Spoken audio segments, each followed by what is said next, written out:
아들이 저한테 이런 말을 했습니다.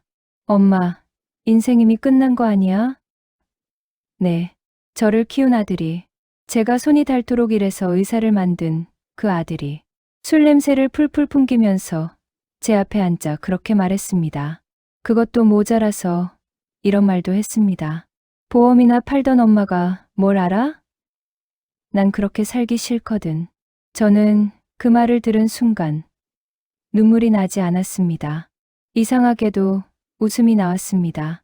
20여 년을 혼자 버텨온 세월이 주마등처럼 지나가면서 어떤 감정인지 이름도 붙이기 어려운 감정이 올라왔습니다. 오늘은 그날 있었던 일, 그리고 그 이후 제가 내린 결단에 대해 이야기하려고 합니다. 영상을 시작하기 전에 한 가지만 부탁드릴게요.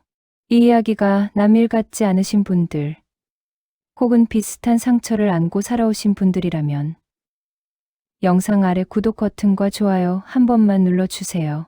그 작은 응원이 저 같은 사람에게는 큰 힘이 됩니다. 알림 설정까지 해두시면 앞으로의 이야기도 놓치지 않고 함께 하실 수 있어요. 그럼 시작하겠습니다. 남편이 세상을 떠난 건 아들 민준이가 초등학교 3학년 되던 해봄이었습니다. 갑작스러운 사고였습니다. 아침에 출근하던 남편이 저녁에 영안실에서 저를 기다리고 있었습니다. 그날 이후 세상이 무너졌다는 표현이 이렇게 딱 들어맞는 순간이 또 있을까 싶었습니다. 36에 저는 9살짜리 아들과 단둘이 남겨졌습니다. 통장 잔고는 300만 원이 채 되지 않았고 전세 계약은 2달 뒤 만료였습니다. 울고 싶었지만 울 시간이 없었습니다. 지인 소개로 보험 일을 시작한 건 남편이 세상을 떠난 지 2달이 채 안 됐을 때였습니다. 처음엔 아무것도 몰랐습니다. 보험이 뭔지도 제대로 몰랐고 세일즈가 뭔지도 몰랐습니다. 그냥 가방 하나 들고 골목을 뛰었습니다. 비가 와도 뛰었고 영하 10도 겨울바람에도 뛰었습니다. 문전박대는 일상이었습니다. 어떤 날은 초인종을 누르면 인터폰도 안 받고 문을 열어주지 않았습니다. 어떤 날은 또 보험 아줌마야? 라는 말과 함께 문이 쾅 닫혔습니다. 허리를 굽히고 웃음을 억지로 짜내고 욕을 먹어도 감사합니다 하고 물러나야 했습니다. 그게 제 하루였습니다. 그래도 버텼습니다. 민준이가 있었으니까요. 학교에서 돌아온 민준이가 엄마, 오늘 뭐 했어? 물으면 엄마 일하고 왔지 하고 밥을 차렸습니다. 속으로는 오늘 계약한 건도 못했다는 사실이 무너지듯 내려앉았지만 아이 앞에서는 웃었습니다. 그 웃음이 무너지지 않으려는 제 유일한 버팀목이었습니다. 민준이는 영리한 아이였습니다. 제가 어떻게 사는지 알고 있었습니다. 중학교 때부터 엄마, 나 공부 열심히 할게라고 했고 고등학교 때는 새벽 2시가 넘어도 불을 끄지 않고 책상에 앉아 있었습니다. 수능 성적표를 받아든 날 민준이가 말했습니다. 엄마, 나 의대 갈 수 있어. 저는 그 자리에서 엉엉 울었습니다. 너무 기뻐서, 너무 감사해서, 그리고 이제 됐다 싶어서. 민준이가 의대에 입학하던 날도 울었고, 본과에 진학하던 날도 울었고, 국가고시 합격 통보를 받던 날도 울었습니다. 그때마다 제 마음속에는 한 가지 생각밖에 없었습니다. 이 아이 하나 때문에 버텼는데 잘 됐구나. 세상 다 가진 것 같았습니다. 진짜로 민준이가 결혼 상대를 처음 소개해 준 건 의사 생활을 시작한 지 얼마 안 됐을 때였습니다. 이름은 지수라고 했습니다. 첫눈에 봐도 잘 자란 티가 났습니다. 말씨도 단정했고 외모도 반듯했습니다. 저는 처음에 좋았습니다. 민준이가 행복해 보였으니까요. 문제는 상견례 자리에서 시작됐습니다. 상대방 집안은 규모가 달랐습니다. 서울 한복판에 건물이 있다고 했고 직영으로 운영하는 의원도 있다고 했습니다. 지수 아버지는 사업을 여러 개 한다고 했고 어머니는 인사할 때부터 품이 넘쳤습니다. 저는 혼자 온 보험 설계사 엄마였습니다.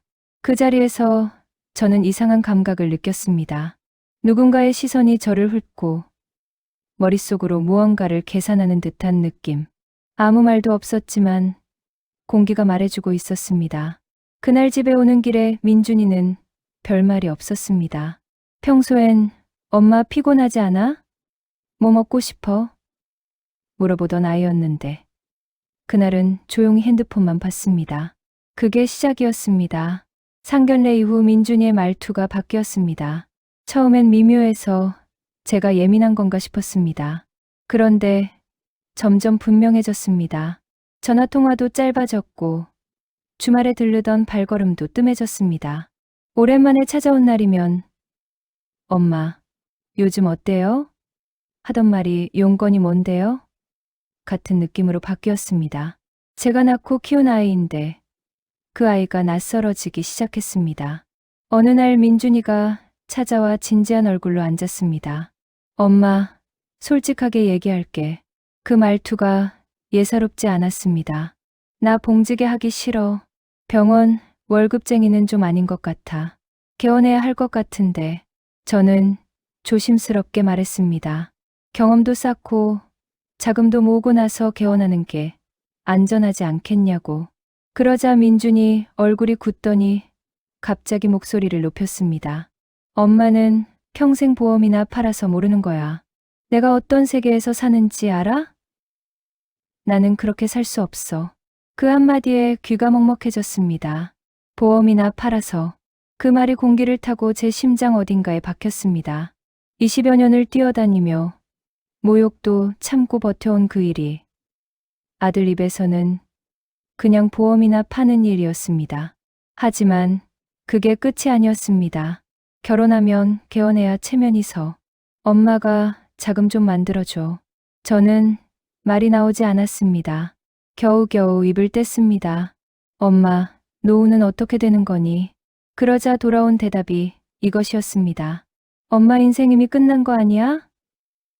나 잘 되면 엄마도 같이 잘 사는 거지. 엄마 인생은 이미 끝났다. 그 말을 들으면서 저는 아무 말도 하지 못했습니다. 아들의 얼굴을 바라보았습니다. 9살의 아빠를 잃고 제 손 잡고 울던 그 아이의 얼굴이 이 얼굴 위에 겹쳐졌습니다.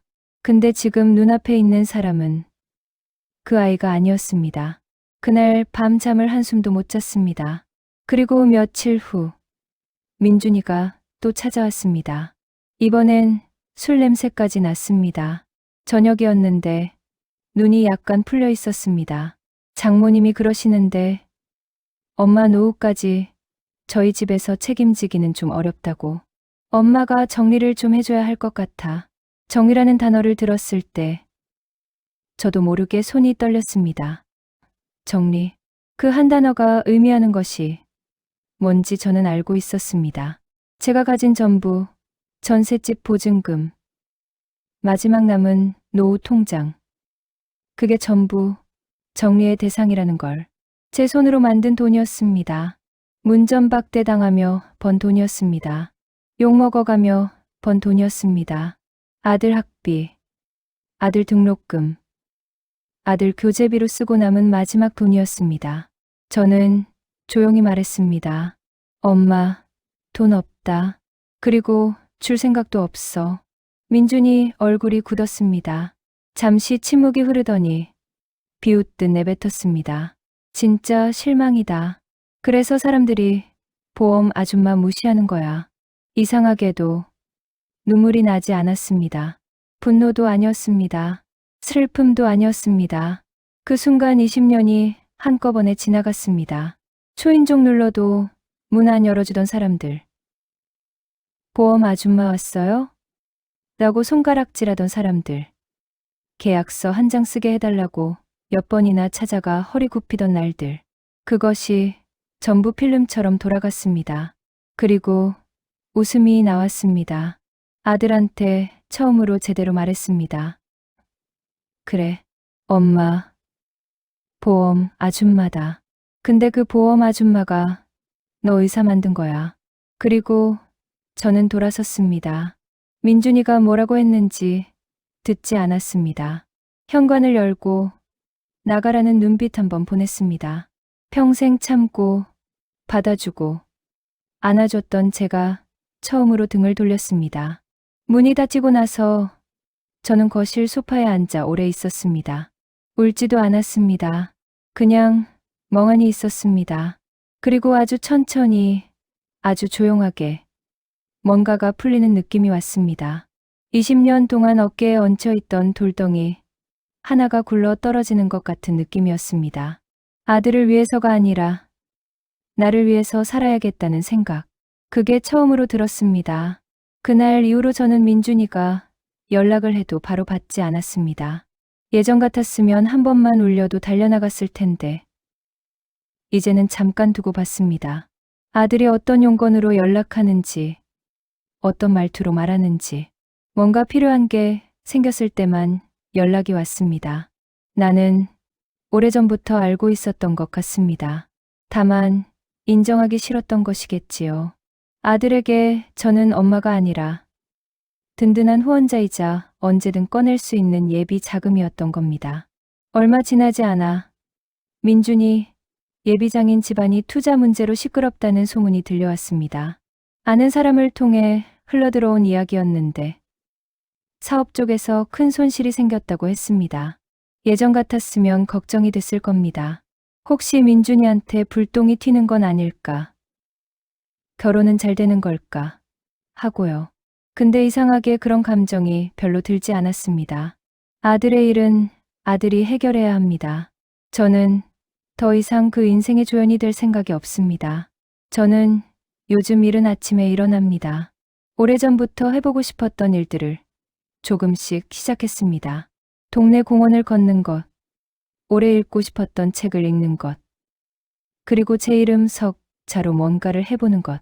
처음에는 어색했습니다. 아들 생각이 없을 리가 없었습니다. 밥을 먹다가도 잠이 들기 전에도 그 아이 어릴 때 얼굴이 떠올랐습니다. 아빠 없이 크면서도 씩씩했던 그 아이. 새벽 2시까지 공부하던 그 아이. 그 아이는 지금도 어딘가에 있겠지요. 다만 지금 제 곁에 있는 사람은 그 아이와 많이 달라진 어른이라는 것도 압니다. 사랑하는 것과 그 사람에게 삶을 바치는 것은 다릅니다. 저는 민준이를 사랑합니다. 그건 변하지 않습니다.